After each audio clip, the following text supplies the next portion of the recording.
coming out to our 2025 Tree of Remembrance for the Victim Impact Panel here in Linn County.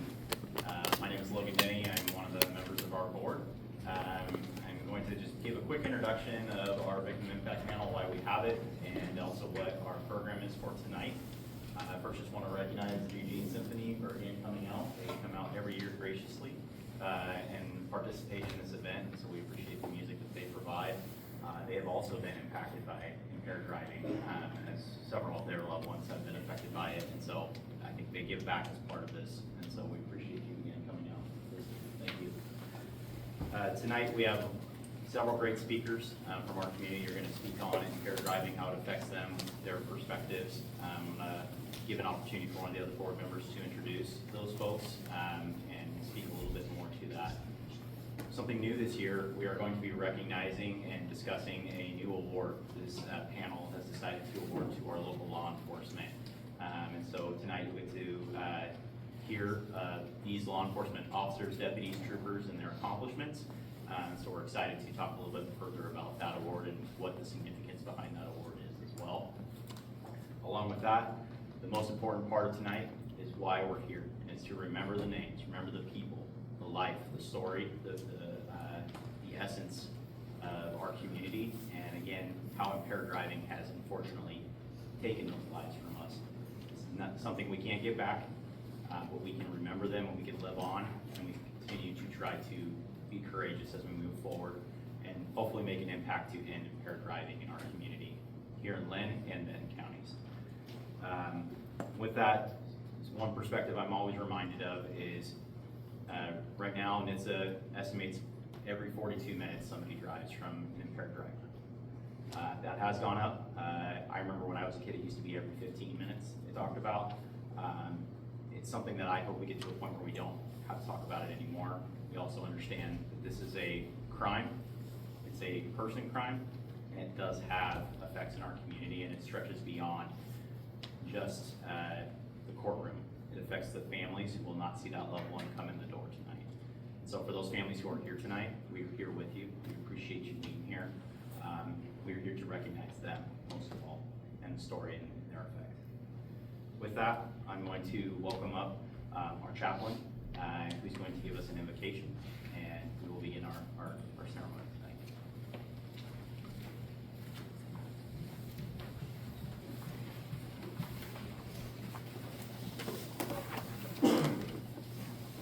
Good evening, everybody. If you would like to join me as I give the invocation, please bow your heads.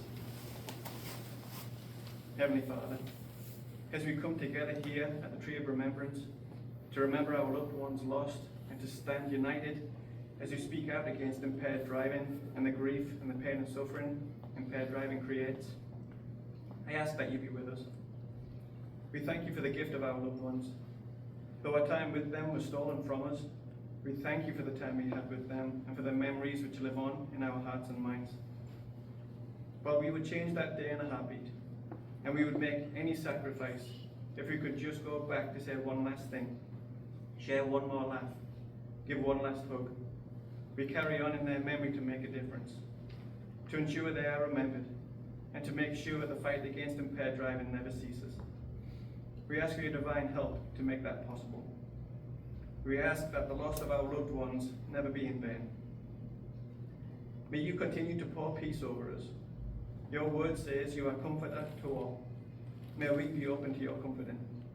Your word also says that you are close to the brokenhearted and that you bind up their wounds. We thank you that your promise is here for all your children. I thank you for each person here this evening, for their courage to continue each day, for their willingness to share their story and their journey, for their determination to make a difference. Thank you for their love, which lives on. God, I ask that the beautiful memories of our loved ones always remain vibrant in our minds and hearts all our days, so that the world will know them through us. And as this Christmas season is upon us, as we prepare to celebrate the birth of your Son in only 2 weeks, I ask for healing and restoration of relationships broken. May this be a gift from you. And while sorrow may be heavy upon our hearts, I ask that this Christmas be filled with joy, peace, laughter, and lots of love to share with the world around us. In your holy name I pray. Amen.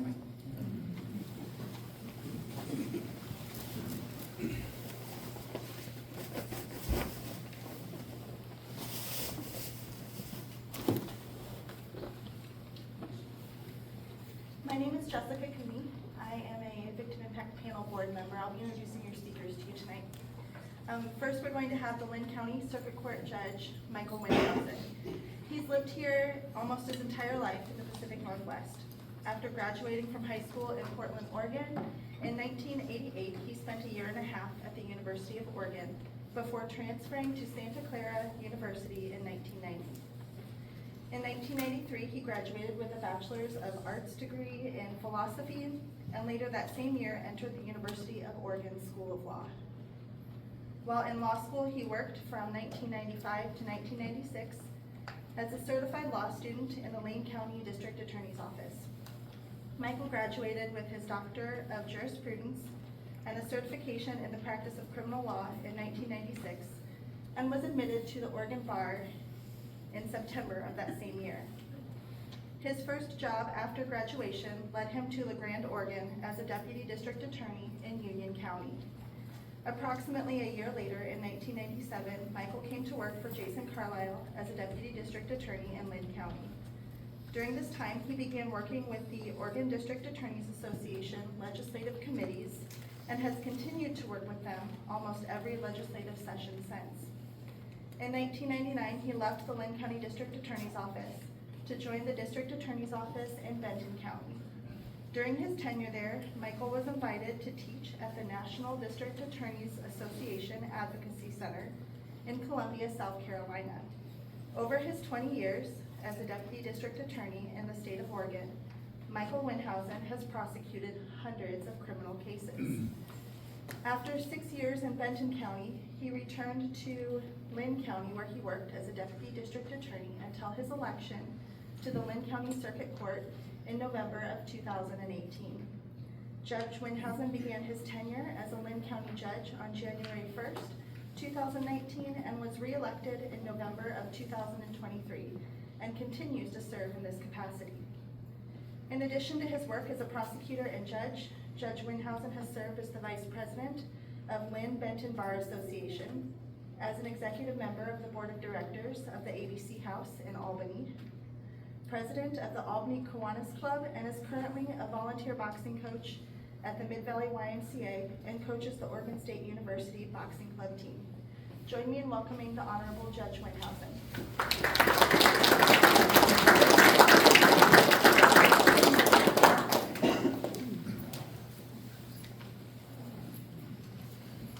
Thank you, and I appreciate the invitation to this event. Fortunately, I wish I had better news to share with you. I was a prosecutor, as Ms. Cooney pointed out, for over 20 years, and I've been a Linn County Circuit Court judge for just under 7 years, and I can tell you I have not seen an appreciable reduction in the number of DUIs that occur. It ebbs and it flows, but it has been relatively consistent. I was looking up some statistics earlier today, and in Oregon, over the last 6 years, 30 to 40% of all traffic fatalities are somehow related to an impaired driver. I see these cases over and over. I was under the misapprehension, actually, just anecdotally, that we're seeing a reduction in the recidivism, but we still see those first-time DUIs, and we see those, but based on the little bit of information I was able to glean shortly before this presentation, it really looks like it's about 25% are first-time DUIs, and the remaining 75% here in Linn County would appear to be repeat offenders. So people just aren't getting the message, and it's truly unfortunate. It's the insidiousness of this particular offense. You know, we see cases involving drug dealers, robbers, you know, we see cases of manslaughter, burglary. In those instances, you can ascribe a malicious intent. DUI is a little bit different. Everyday people, they go out, they have a drink, they are doing whatever they're doing, and they have an opportunity to make a decision. Unfortunately, they're impaired at the time they're making that decision. And oftentimes they make the wrong decision. A decision that could be avoided by calling an Uber, calling a friend, having a designated driver. We send these messages out. We've done it for decades. MAD was established in 1980. Okay, I was 11 years old. And that is a message that has been pounded into us decade after decade after decade. I was a kid when we had the Reagan administration saying, just say no to drugs. And yet today we've legalized marijuana in this state, and we've essentially legalized the use of hard drugs. And you see that in the cases that come before our court, and I expect all over the state. So what do we do? I'm not sure I have an answer to that question. Certainly the victim impact panel is something that I hope affects people in their decision making, but, and I'm not a terribly innovative individual, but I was having some thoughts about this. What can we do? Well, it strikes me that we need to get after our young people before they start driving, before they start using drugs, before they start using alcohol. Would it be possible to have a victim impact panel class associated with our young high schoolers, perhaps in a health class that they take every year when they're 15 years old, before they're going to get their permits, before they're going to get their driver's licenses? Can we make a, let's appeal to the legislature. Can we make it a law that no one can get a driver's permit or a driver's license until they've attended a victim impact panel, so they can see what happens when you operate a vehicle while under the influence of intoxicants? These are not evil people. They're people who have made incredibly poor decisions. But the fact of the matter is, law enforcement catches a small fraction of the people who operate a motor vehicle while under the influence of intoxicants on any given day or night. I see people come into my courtroom on their third, fourth, fifth DUI over a period of 20, 25 years. And I ask them the question, I ask them rhetorically because I don't want them to answer it, but I tell them, my guess is that you have been driving while intoxicated as a matter of course for the last quarter century. If you got caught for the 5 times that you got these DUIs, you'd be the unluckiest person on the planet. There is no way that they aren't driving habitually while under the influence of intoxicants.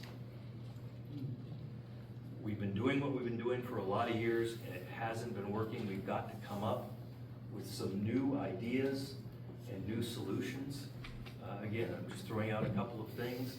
I'm sure everyone here can come up with even better ideas, but we need to come up with them if we're going to address this issue. Otherwise, we're going to be here every single year remembering people from our community who have been victims of this insidious epidemic. Thank you.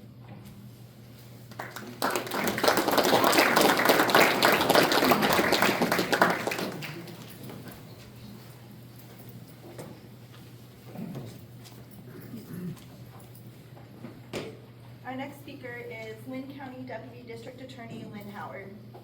She graduated from Montana State University with a Bachelor's of Science degree in Broadfield Science Education.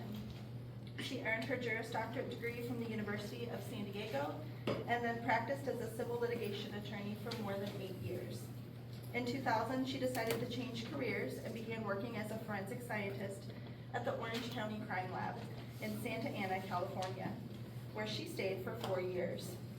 She moved to Oregon in 2005 and worked for the Oregon State Police Forensic Services Division for 11 years. Qualified in blood alcohol, breath alcohol, urine toxicology, and drug chemistry. She was the toxicology technical leader from 2007 through 2011. She tested more than 30,000 blood samples and testified as an expert in more than 200 times. In 2013, she took the Oregon Bar exam and began working as a deputy district attorney in 2016 in Lincoln County, becoming the chief deputy DA in 2021. Since November 2023, she has been a deputy district attorney here in Linn County. Linn was recognized as the Oregon Multidisciplinary Task Force DUII Prosecutor of the Year in 2019 and the NACP National Traffic Safety Prosecutor of the Year in 2022. She has since been a member of the Governor's Advisory Committee on DUII since 2019. Please join me in welcoming Linn Howard.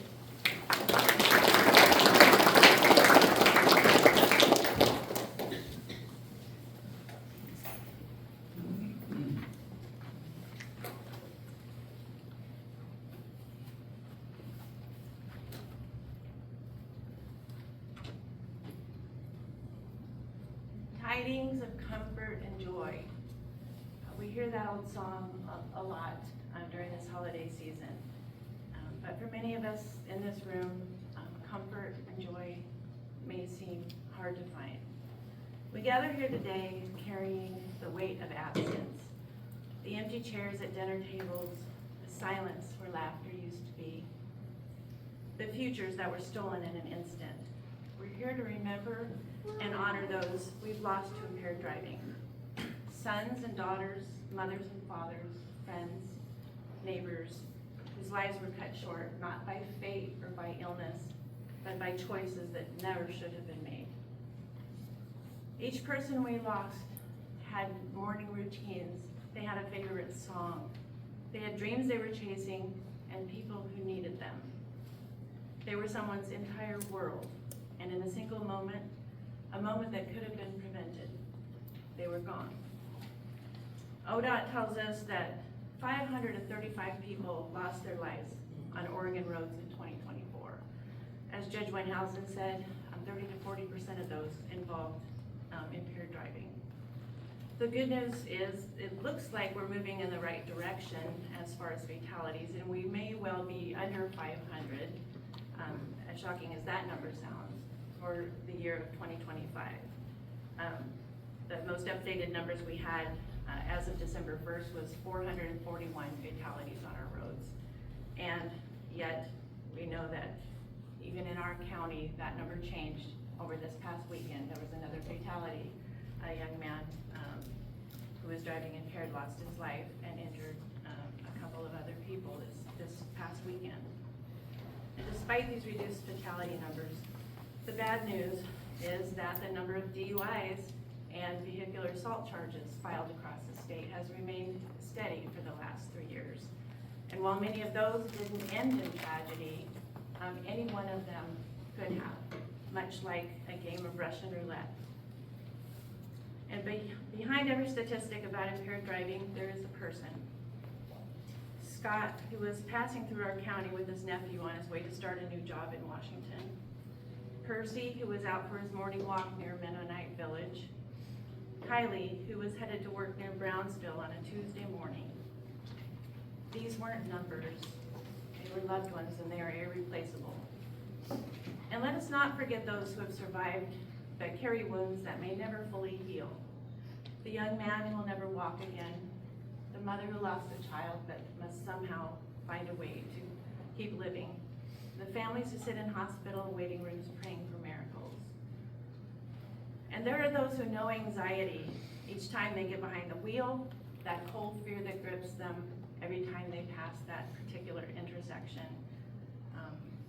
The grind of doctor's appointments, the pain of aching limbs, the physical therapy, and the scars that remind them of the worst day of their lives. Impaired driving doesn't just take lives, it shatters them. And some of those affected and those who are often overlooked are our first responders. I know a lot of you are here today, our chaplains, our law enforcement, our paramedics. I want to take a moment to express my gratitude to our law enforcement officers.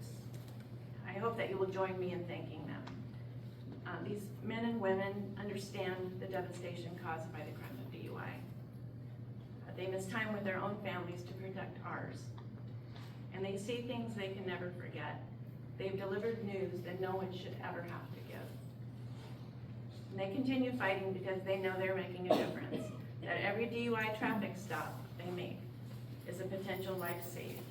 So thank you to all of you. But here's what haunts me the most. Every single one of the tragedies is preventable, every single one. Because these are not accidents, they're consequences of decisions. And someone chose to get behind the wheel when they shouldn't have. Someone chose to believe they were fine when they weren't. Someone chose to think, it can't happen to me, I've only got a little ways to drive, or I've done this before, I can do it. And in making that choice, they set in motion a cascade of devastation that ripples outward, touching dozens, hundreds of lives. We live in a society that sometimes treats impaired driving with a shrug. A mistake, boys will be boys. Everyone does it. Or gives a pass to someone because addiction is a disease. But let me be absolutely clear. Even if someone is struggling with their sobriety, getting behind the wheel while impaired is not a mistake. It is not a lapse in judgment. It is a choice to turn that vehicle into a potential weapon. It's a choice to value that person's own convenience over human life. A choice that declares, my comfort matters more than someone else's survival.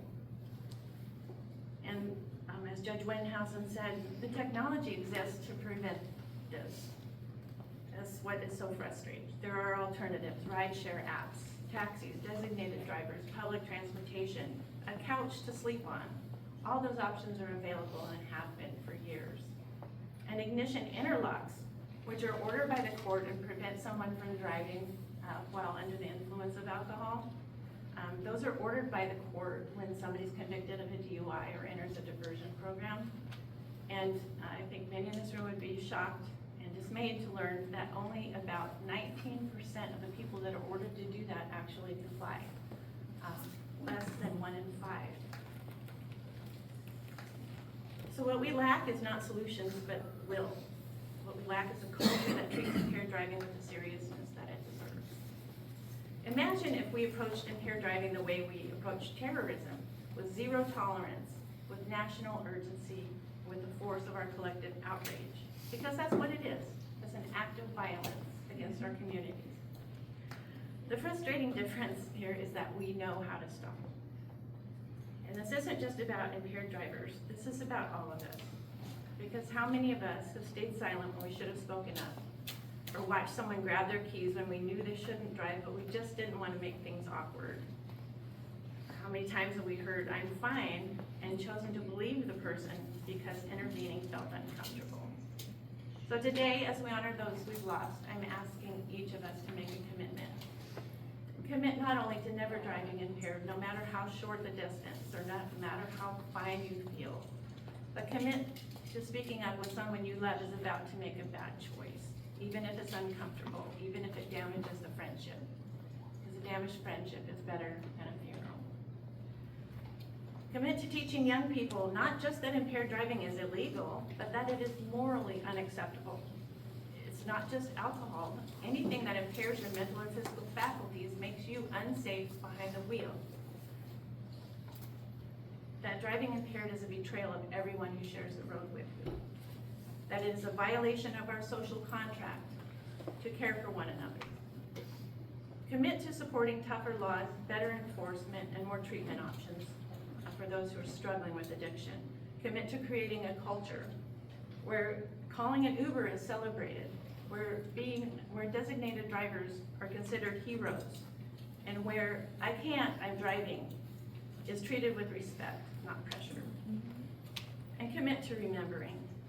Remember their names, remember their faces, remember what they meant to this world and to the people who left them.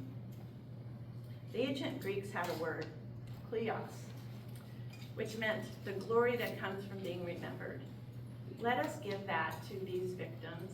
Let us speak their names. Let us tell their stories. Let us make sure they are not forgotten and that their deaths inspire us to create the change that they deserve to witness.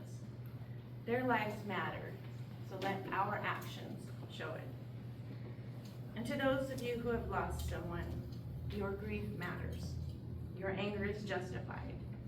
Your loved one's life had meaning, and their death should not be in vain. We see you, we remember you, we remember with you, and we commit to doing better. In 2 Corinthians, it says, "Praise be to the God and Father of our Lord Jesus Christ, the Father of compassion and the God of all comfort, who comforts us in our troubles, so that we can comfort those in any trouble with the comfort we ourselves receive from God. My sincere hope is that each of you who are grieving this season will find comfort and joy, even in the midst of your pain, and that you will comfort each other, that you will transform your suffering into purpose, not just to educate others, but to find a community where you can receive and then give strength and comfort, and that you will again find joy."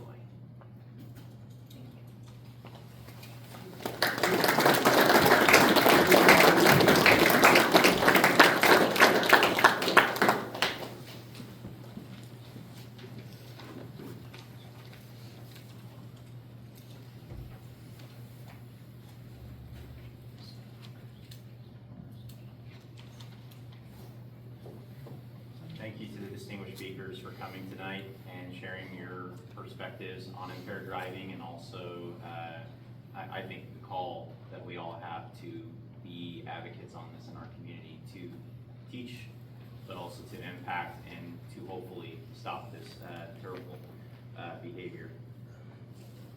The next step of this program, we're going to be focusing on actually some recognition. And many of you know Robert Hayes. He used to be actually the president of this victim impact panel. He's a lieutenant, retired distinguishedly from Albany Police Department, served for 25 years, had over 1,000 DUI arrests as part of his service. He also served as part of the DUI task force for the state of Oregon, and he was also an educator and a trainer for several of the law enforcement that are in this room right now, including myself. We decided that we would like to name an award after Robert Hayes. We felt that it was fitting, but also it recognizes the impact that he had on this community. Fortunately, he is not able to be with us here tonight. He serves as he's still heavily involved, surprising enough, but working for the IACP, for International Chiefs of Police, actually helping oversee the drug recognition expert programs throughout the United States. He's the Western coordinator for that. And so he is actually in Washington, D.C. right now, continuing to do that. We hope to give him this honor later, at a later time, but we felt it was good to honor and give him this honor in a sense of moving forward with this award. So tonight we are going to be presenting this coin and this award to 7 distinguished individuals in this room who represent our agencies and our community. The name of this award is the Robert Hayes Guardian Award. It is a coin on one side, noting the Victim Impact Panel on our logo. On the other is the Great Seal of Oregon. It is in your pamphlet here tonight in terms of the logo that you will see. This will be the coin that will be given to these award winners tonight and moving forward in our history of this organization.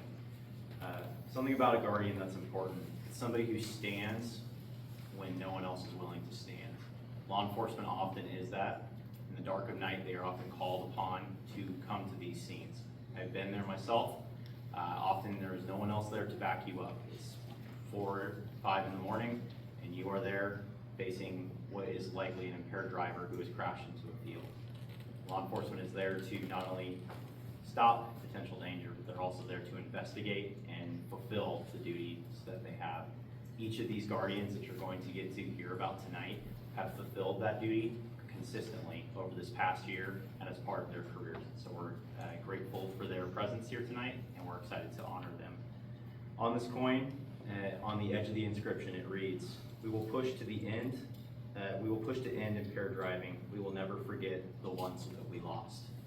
And a vote to the Victim Impact Panel, we will never forget these folks. And these guardians are the ones that continue to try to prevent hopefully more people coming to this list. With that, I welcome Sergeant Eric Tress with the Albany Police Department, who is going to introduce these folks.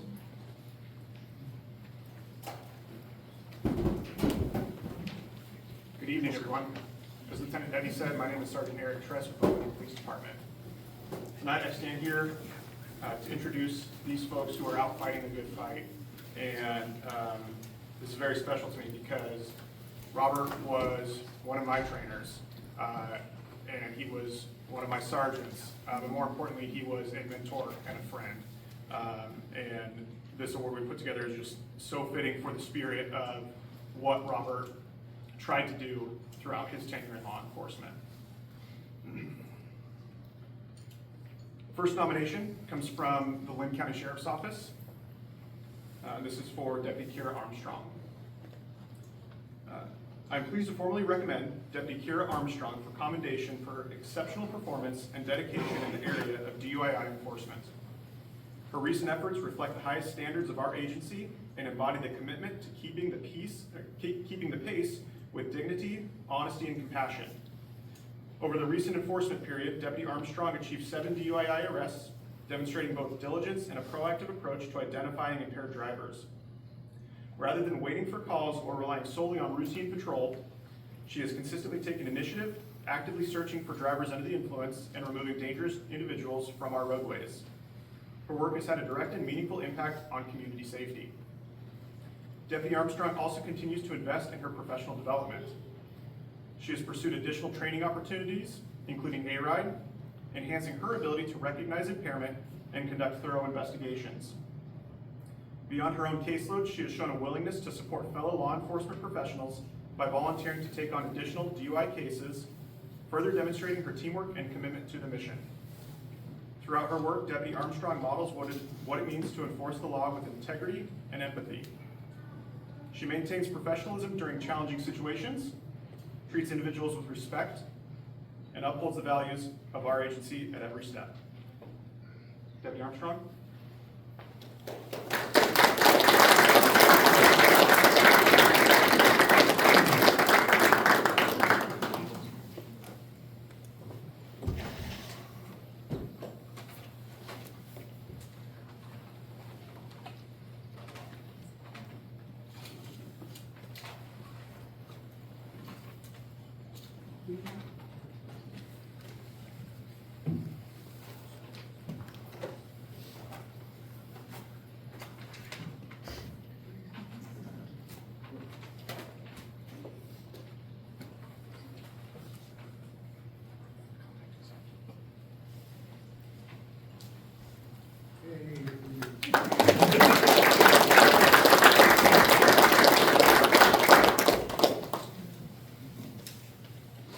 Our next recipient comes from the Philomath Police Department. This is for Sergeant Blake Bowers. Sergeant Blake Bowers was hired by the Philomath Police Department in December of 2019 and began patrolling the streets of Philomath towards the end of the year in 2020. Since then, Sergeant Bowers has made 110 DUI arrests. He has become a direct recognition expert and has recently started the Benton County Regional Traffic Team. Sergeant Bowers obviously has a strong passion for getting impaired drivers off the streets, not only for the city of Philomath, but for Benton and Linn counties, as well as being a leader in training and DUI enforcement for surrounding agencies as well. Sergeant Bowers.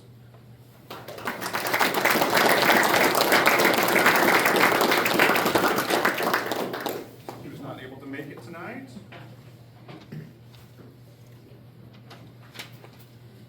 Excuse me. Our next nomination is from the Sweet Home Police Department for Officer Cody McPherson. Officer Cody McPherson has been with the Sweet Home Police Department since August 2022.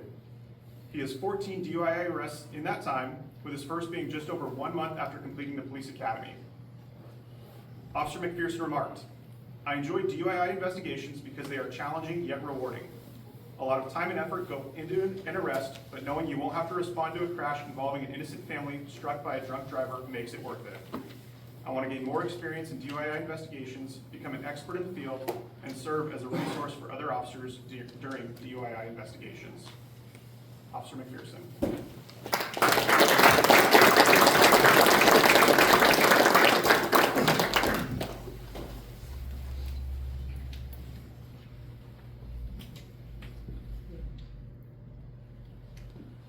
You good to reach? Got it.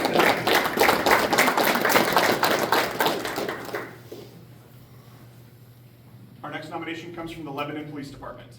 This is for Officer Skylar Garber. Officer Skylar Garber has served with our agency for 3 years and is an active contributor to traffic enforcement efforts, including DUII investigations. He is a motivated, positive, and dedicated officer who consistently impresses us with his investigative skills and his commitment to law enforcement and to the community that he serves. Officer Garber.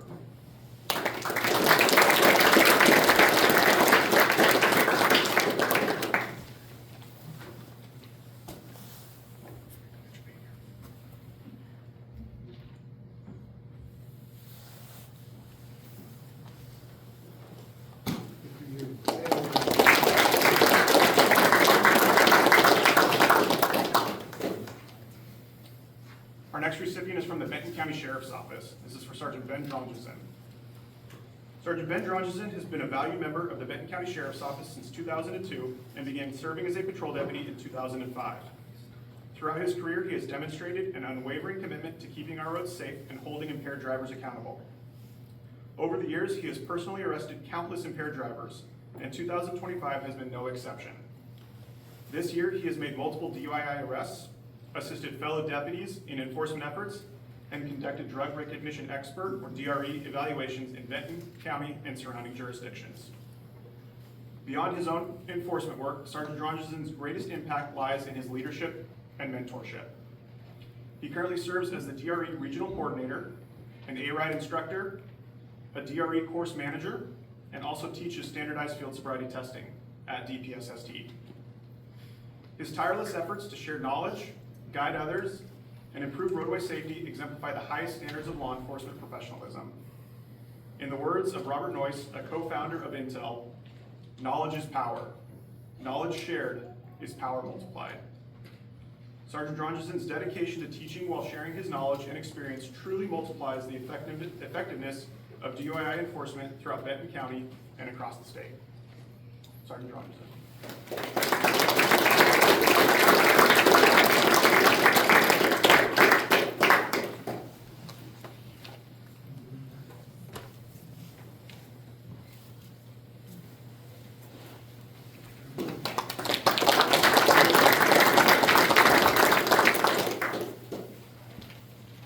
Our next recipient comes from the Oregon State Police. This is Trooper Luke Melskow.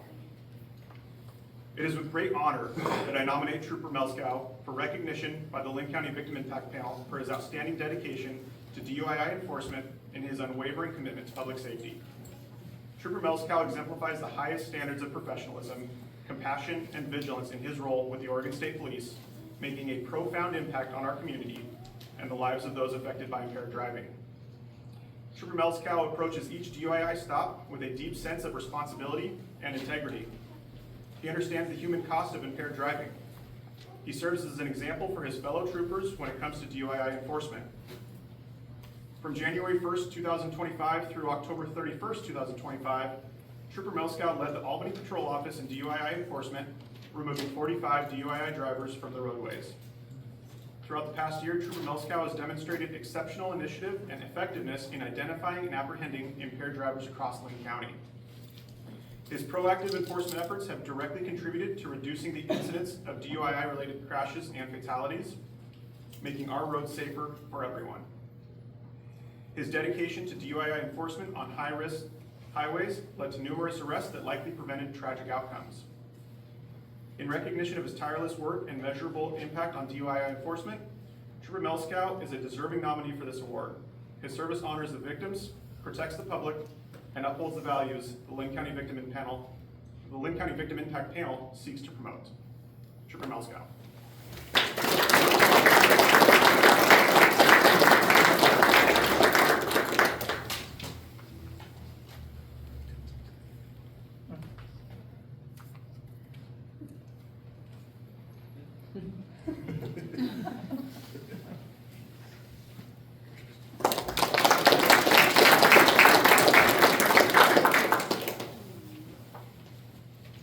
And finally, our last award recipient comes from the Albany Police Department, and this is Officer Bryce Winters. It is my honor to nominate Officer Bryce Winters of the Albany Police Department for recognition of his exceptional commitment to DUII enforcement and roadway safety in the city of Albany. Officer Winters volunteered for a specialized DUII grant position a role that dedicated combating impaired driving. From the onset, he has embraced this responsibility with enthusiasm and professionalism, consistently demonstrating a strong personal drive to remove impaired drivers from our community's roadways. As a certified drug recognition expert, Officer Winters brings advanced skills and specialized training to the difficult work of identifying drug-impaired drivers. His expertise significantly enhances our department's ability to detect, investigate, and successfully prosecute impaired driving cases. During the first 3 quarters of 2025, he has made 58 impaired driving arrests and completed 8 drug evaluations, in addition to numerous other enforcement cases. Impaired driving remains one of the most preventable yet devastating threats facing our roadways. By choosing to serve in this capacity, Officer Winters plays a critical role in reducing these tragedies. His proactive enforcement efforts directly contribute to safer streets, fewer crashes, and increased awareness within our community about the serious consequences of impaired driving. Officer Winters' efforts go far beyond meeting expectations. He sets the standard. His commitment to continuous improvement, teamwork, and community protection reflects the highest values of the Albany Police Department. Whether conducting a late-night traffic stop, providing support to fellow officers, or educating the public about the dangers of impaired driving, he approaches each task with professionalism and purpose. For his outstanding service, steadfast dedication, and measurable impact on the safety of the City of Albany, I wholeheartedly recommend him for this recognition. His work saves lives, strengthens community trust, and embodies the mission of our department. Officer Winters.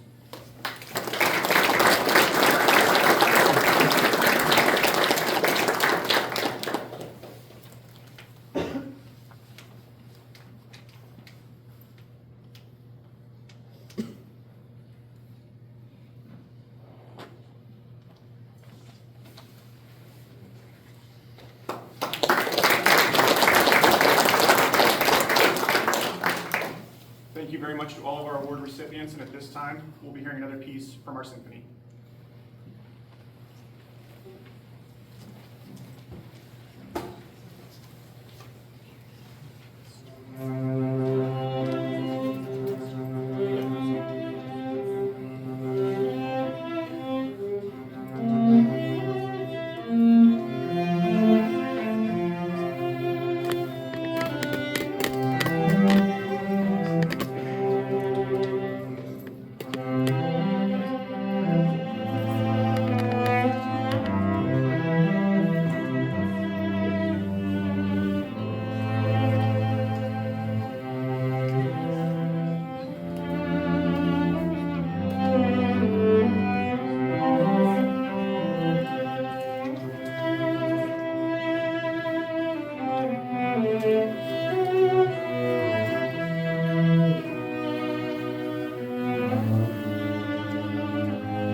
Aldinger, David Aldinger, Emily Alves Huford, Jewel O. Anderson, Michael Armstrong, Amy Balderas, Stormy Barge, Melissa Beckman, Kimberly Bell, Leslie Beresford, Susan Bleskins, Nancy Ann Bokich, Todd Boone, Charlotte Boyce, William J. Brady, Wade Brown, Frank Brownell, Mary Brownell, Martin L. Burby, Kylie Ray Campbell, Shannon Michelle Center, Phyllis Clark, Donna Cole, Brad Connors, Colleen Marlowe Connor, Carl Curtis, Michael Dirth, Amy Dale, Rochelle L. Duncan, Jonathan Michael Elliott, Mikhail Ermolenko, Amanda Favell, Andrew Favell, Steve Finnegan, Bernice Foley, Grammy Frazier, Chance Friedhoff, Marie Frisco Connor, Benjamin Garcia Mendoza, Forrest Graham, Kelly Gronley, Felicia Hamilton, John Harris, Brandon L. Hart,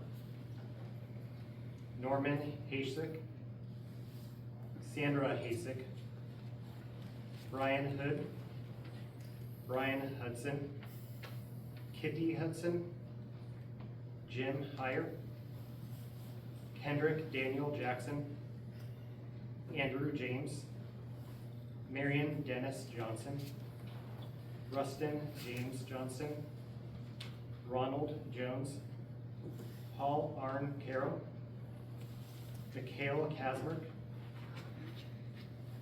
Colby Keenan, Paul Keith, Percy Croft, Natasha J. Kukla, Brian LeBlue, Nick Larson, Mark Lasley, George Edgar Laswell, Yvonne Levy, Patrick Martin, Janet Maxine Long Mullenix, James Luke, Rosalind Macy.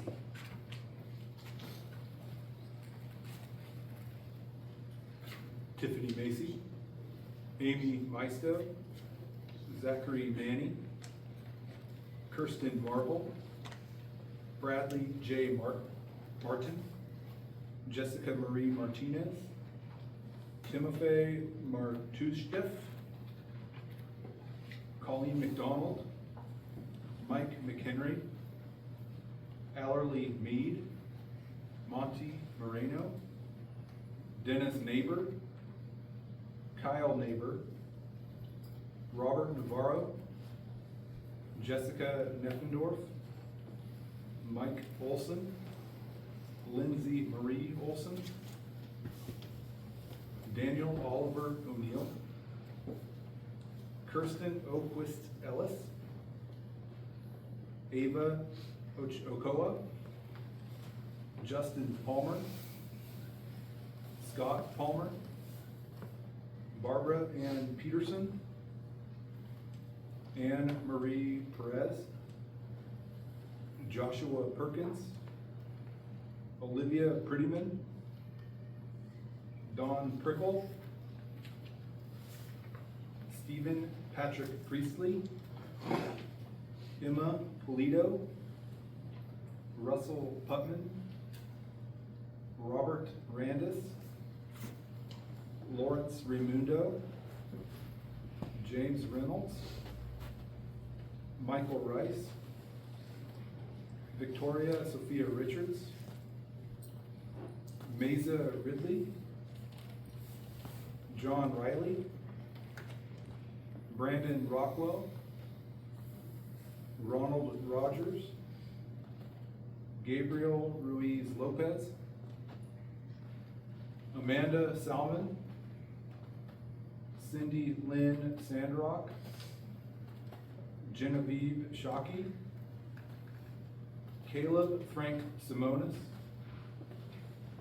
Kylie Ann Simonis, Shelby Rose Simonis, Carla Smith, Michael Spann, Lori L. Spinney, Krister Stark, Mark Stofler, Joni Stover, Angela Svensson, Stacy Swafford, Caitlin Terra, Bill Thayer, Andrea Thornberry, Caleb M. Thornton, Zachary Triplett, Laura Marie Vasquez, Angie Wallace, David West, Joe Williamson, Richard Alton Wilson, Samuel Wilson, Susan Louise Wilson, Lauren Wright,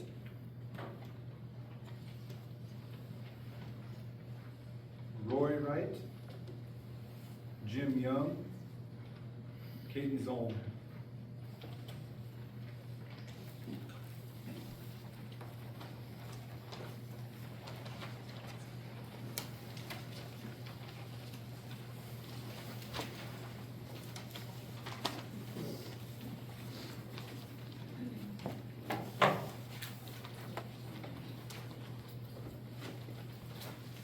Good evening. My name is Carl Lang. I'm a deputy with the Linn County Sheriff's Office, and I'm also the president of the Linn County Victim Impact Panel. I took over this position after Robert retired, and I've told this story before, but some stories bear repeating. I was driving west on Highway 20, about Paradise. I had a drunk driver incarcerated in the back of my car, bring him into the toxicalizer in jail, and realize I'm following yet another drunk driver in front of me. And it starts by that driver passes my marked police car, speeds up, passes the semi in front of me and him, and I'm like, well, this can't go on. We're still in the county. I need to take action. And for those of you who aren't familiar with police procedure, it's frowned upon to take a traffic stop when you already have someone in the back seat of your car. So I thought, do I let it go? I was brand new. But what do I do? I'm still on probation. And I chose to stop that car. Turned out that driver was also impaired. And I asked for help. And Robert Hayes showed up. And he had the biggest smile on his face. And he said, what do you got? And I go, I have a drunk driver. I've talked to him. Here's their ID. And he goes, really? You give me a drunk driver? And I said, yes. He was so excited to find another drunk driver and pull them off the road and protect someone. As Judge Windhausen mentioned tonight, when we make traffic stops, there are potential people whose lives were saved as a result of that person being stopped, put on the shoulder, and prevented from driving on.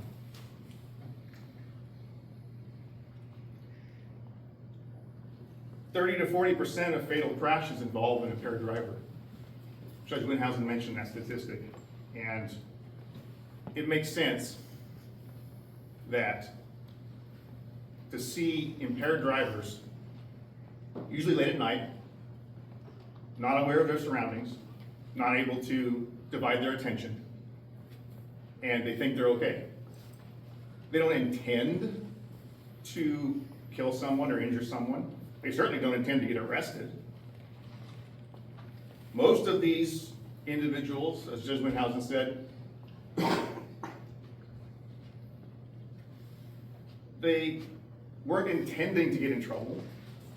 And then yet, when they do get in trouble, 75% of them end up being a repeat offender. They didn't learn the first time, and they do it again. We heard from Deputy District Attorney Linn Howard. These aren't just names on a piece of paper or names on a tree.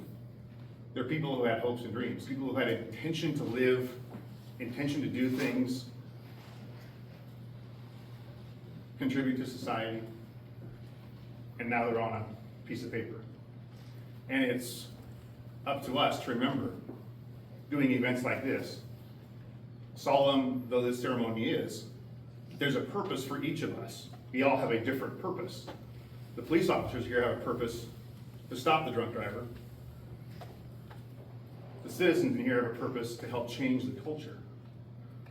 Judge Wittenhausen talked about, can we change the culture around us to make it less likely that people will drive drunk because they think it's okay to drive drunk. All of us together have a unified purpose. Last year we heard from Dina Ryerson. She talked about a change in the law that she helped implement. There were quite a number of impairing substances that weren't considered in Oregon law, weren't considered an impairing substance for the purposes of a DUI. So simple changes like that can be made. And we don't all need to make that kind of a change. We all have a little piece of the puzzle that we work on together. You don't change the entire world, but you can get up, make your bed, talk to your friends, talk to your family, and encourage proper interaction with each other in the culture.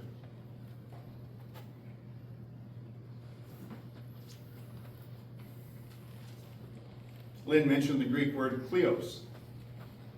A lot of our English words come from Greek. A lot of our legal terms come from Latin.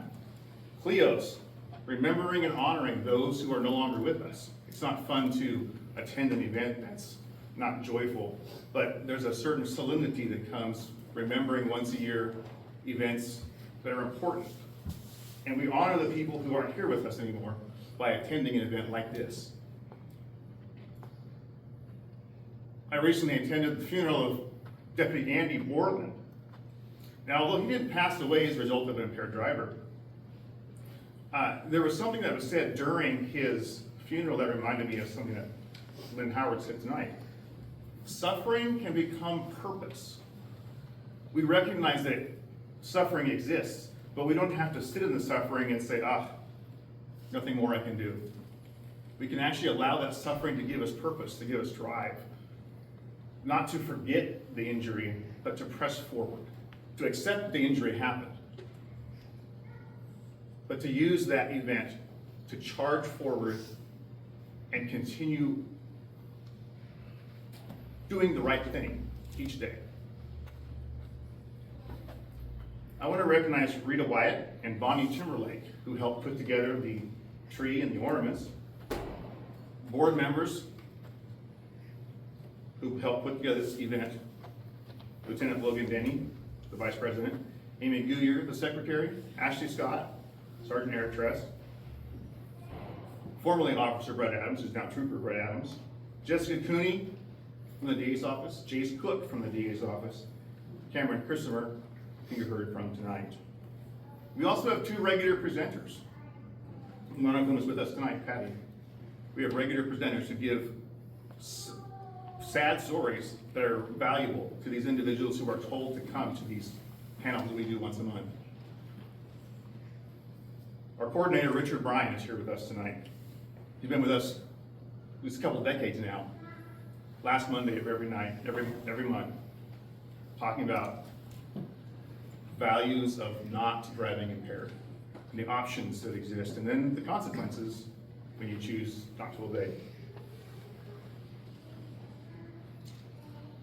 And last, I'll end with, we have recently began reaching out to Benton County court system, and Megan and Jenny from their Benton County court system are in the process of working with us to have an in-person victim impact panel over in Benton County, so that the residents of Benton County can also